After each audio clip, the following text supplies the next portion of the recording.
So hello everyone, welcome back to my channel BSc rock paper. आज अपन पढ़ेंगे arthropoda के बारे में। ठीक है, ये टॉपिक, ये जो फाइला है, ये एनिमल किंगडम का ही एक पार्ट है और यहाँ से आपके ज़रूर से ज़रूर क्वेश्चन बनेंगे, तो आपको ज़रूर से ज़रूर पढ़ना है। ठीक है, तो अगर मैं आर्थ्रोपोडा की बात करूँ तो इसके अंदर आएंगे अपनी कॉकरोच, बटरफ्लाई, ये वाले सब कुछ। ठीक है, ये सबसे बड़ा फाइलम है, लार्जेस्ट फाइलम। इसके अंदर जॉइंट अपेंडेजेस होते हैं, मतलब लेग्स वगैरह देखने को मिलेंगी। और इनकी जो बॉडी है वो 3 पार्ट्स में डिवाइड होती है, हेड, थोरैक्स और एब्डोमेन। ठीक है, ये है आर्थ्रोपोडा की बॉडी का स्ट्रक्चर। फिर है एक्सोस्केलेटन। एक्सोस्केलेटन की अगर मैं बात करूँ तो एक्सोस्केलेटन जो है वो कॉकरोच की बॉडी पर जो दिखाई देता है ना, चमकता है, वो हिस्सा ब्राउन कलर का, डार्क ब्राउन कलर का, वो हार्ड होता है, काइटेनियस होता है। ठीक है, बहुत हार्ड होता है वो उसको प्रोटेक्ट करता है, इसी वजह से उसको अपन एक्सोस्केलेटन कहते हैं। ठीक है, फिर अपन बात करेंगे इसकी जनरल कैरेक्टरिस्टिक्स के बारे में।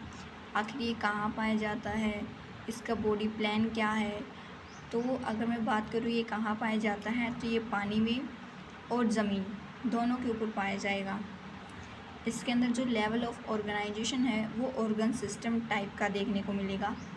ठीक है, बॉडी प्लान की अगर मैं बात करूँ तो ट्यूब विद इन ट्यूब होता है, मीन्स एनस और जो माउथ है दोनों क्या होंगे, अलग अलग देखने को मिलेंगे। ठीक है, दो जो अलग अलग हॉल देखने को मिलेंगे, एक माउथ का काम करेगा, दूसरा एनस का काम करेगा। माउथ मतलब कि खाना मतलब डाइजेस्ट करने में मदद करेगा, अंदर लेने में मदद करेगा, और जो एनस है वो वेस्ट प्रोडक्ट को बाहर निकालने में मदद करेगा। ठीक है, फिर है जर्म्स लेयर। ट्रिप्लोब्लास्टिक होंगे, मीन्स एक्टोडर्म, मेसोडर्म और एंडोडर्म, तीनों लेयर्स देखने को मिलेंगी। ठीक है, फिर है सिलोम की बात करेंगे तो ये यूज सिलोमेट होते हैं, ट्रू सिलोम्स देखने को मिलेंगी। बाइलेटरल होते हैं, मीन्स एक ही प्लेन से अपन इनको क्या कर सकते हैं, डिवाइड कर सकते हैं, कट कर सकते हैं सिमेट्रिकल तरीके से। मेटामेरिक होते हैं, मीन्स इनकी बॉडी में सेगमेंटेशन देखने को मिलेंगी। ठीक है, जैसे ये पेन है, इस पेन पे ये जो देखो लाइनें बनी हुई हैं, बिल्कुल ऐसा ही एक सीक्वेंस देखने को मिलेगा। ठीक है, आप लोगों को ये मैं ऐसे घुमा के दिखा रही हूँ, देखो ये सेगमेंटेशन लाइनें वगैरह दिखाई दे रही इस हिस्से पे, तो ये मेटामेरिक तरीके से है। ठीक है, नोटोकॉर्ड कोऑर्डिनेट्स में ही देखने को मिलेंगे, इसमें प्रेजेंट नहीं होता।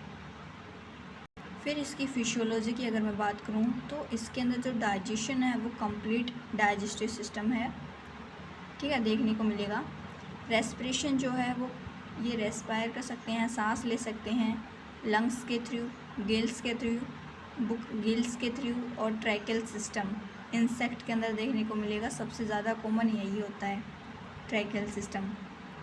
फिर है एक्सक्रीशन की अगर मैं बात करूं तो ग्रीन ग्लैंड होती है, और मालफिजियन ट्यूब्यूल्स जो होती हैं वो एक्सक्रीशन का काम करेंगी।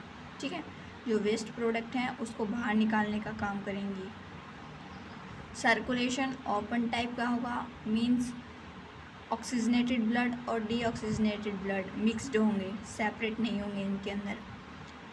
रिप्रोडक्शन यूनिसेक्सुअल टाइप का देखने को मिलेगा, मेल अलग पार्ट है और फीमेल अलग पार्ट होगा। ठीक है, मेल और फीमेल सेपरेट होंगे सेक्सेस। अंडे देते हैं। ठीक है, फर्टिलाइजेशन हमेशा इंटरनल तरीके से देखने को मिलेगा। ठीक है, जो बेबी है वो मदर की बॉडी के अंदर ही क्या होगा, ग्रो करता जाएगा। ठीक है, जो डेवलपमेंट है इनकी डायरेक्ट और इनडायरेक्ट दोनों तरीके से हो सकती है। वहीं अगर मैं बात करूँ इनके सेंसरी और स्ट्रक्चर की, तो आँखें होती हैं, एंटीना होता है। ठीक है, और एक होता है स्टेटोसिस्ट जो कि बैलेंसिंग स्ट्रक्चर होता है इनकी बॉडी में। अब अपन बात करेंगे इनकी इकोनॉमिक इम्पोर्टेंस के बारे में। ठीक है, आखिर इकोनॉमिकली कुछ इंसेक्ट्स अपने किस तरीके से काम आएंगे। ठीक है, जैसे सबसे पहले है एपिस, साइंटिफिक नेम है हनी बी। ठीक है, मधुमक्खी जो है वो अपने काम आते हैं इंसानों के, कई लोग मधुमक्खी को पालते भी हैं। फिर है बम्बेक्स, सिल्कवॉर्म, कीड़े वगैरह जो हो गए। लेसिफर, लैक इंसेक्ट, जिससे चूड़ियाँ वगैरह बनाई जाती हैं लैक वगैरह की। फिर है इंसेक्ट। कई बार इंसेक्ट जो है वो वेक्टर की तरह काम करते हैं। वेक्टर मीन्स मान लो कि मुझे एक बॉक्स पहुंचाना है, ठीक है, अपने किसी फ्रेंड के पास, तो मैं उस बॉक्स को क्या करूँगी, डिलीवर करूँगी डिलीवरी बॉय के थ्रू। तो वो जो डिलीवरी बॉय है वो वहाँ पर क्या कर रहा है, काम कर रहा है वेक्टर के थ्रू, वेक्टर की तरह, ठीक है। ऐसे ही कई बार पोलिनेशन में जो इंसेक्ट वगैरह हैं वो भी क्या करते हैं, वेक्टर की तरह काम आते हैं, ठीक है। फिर कुछ ऐसे इंसेक्ट वगैरह हैं जो बीमारियां वगैरह फैलाते हैं। जैसे फर्स्ट है एनाफ्लीज मॉस्किटो, जो कि मलेरिया कॉज करेगी, ठीक है, जो बीमारी होती है मलेरिया उसको फैलाएगी। फिर है एडीज़, डेंगू और चिकुनगुनिया को फैलाएगी। फिर है क्यूलिक्स, एलिफेंटिसिस।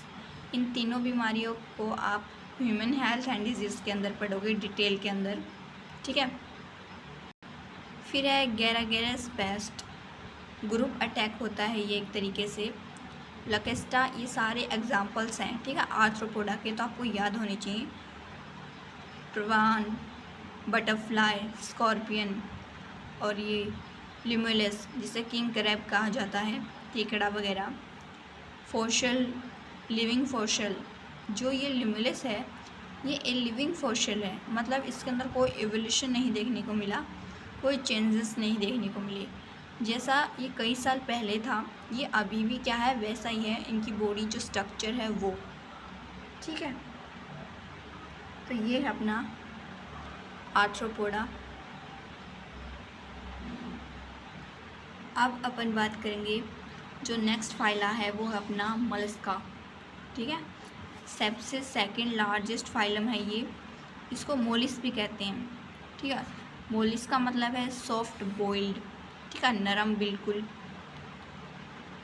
इनकी जो बॉडी है वो 3 पार्ट्स में डिवाइड होगी, हेड, मस्कुलर फुट और विसरल हैम, जिसे मांस भी कह सकते हैं अपन लोग, ठीक है।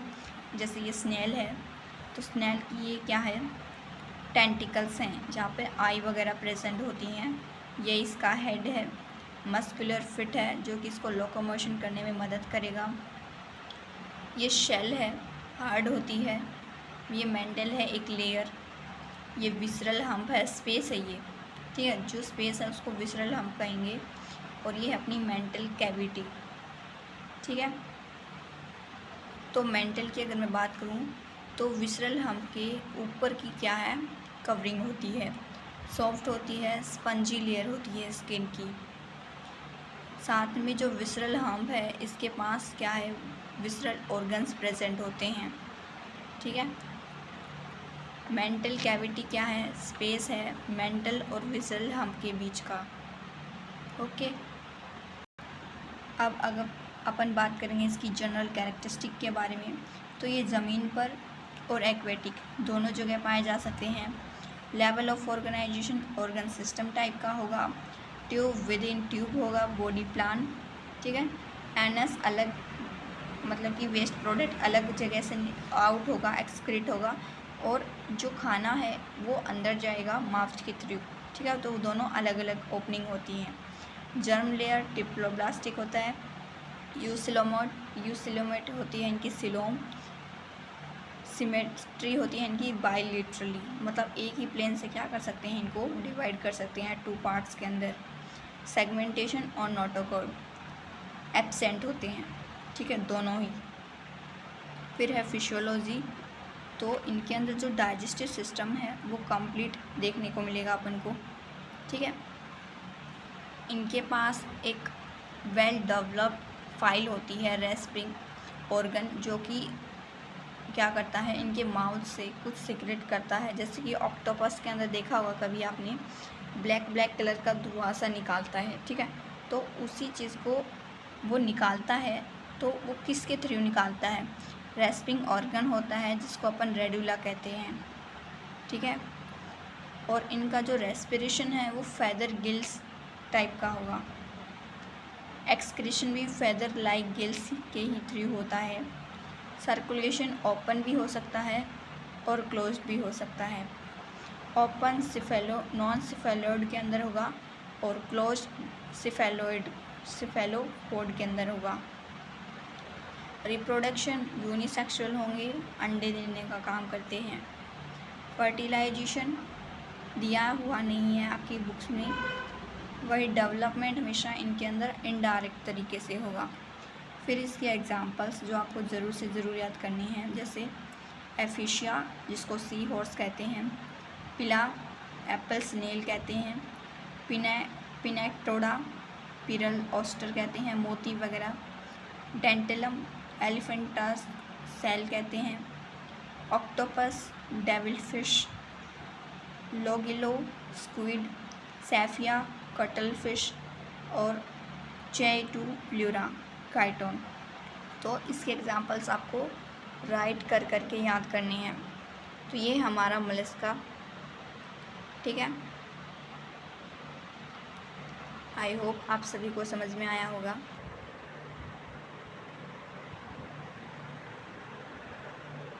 Thank you.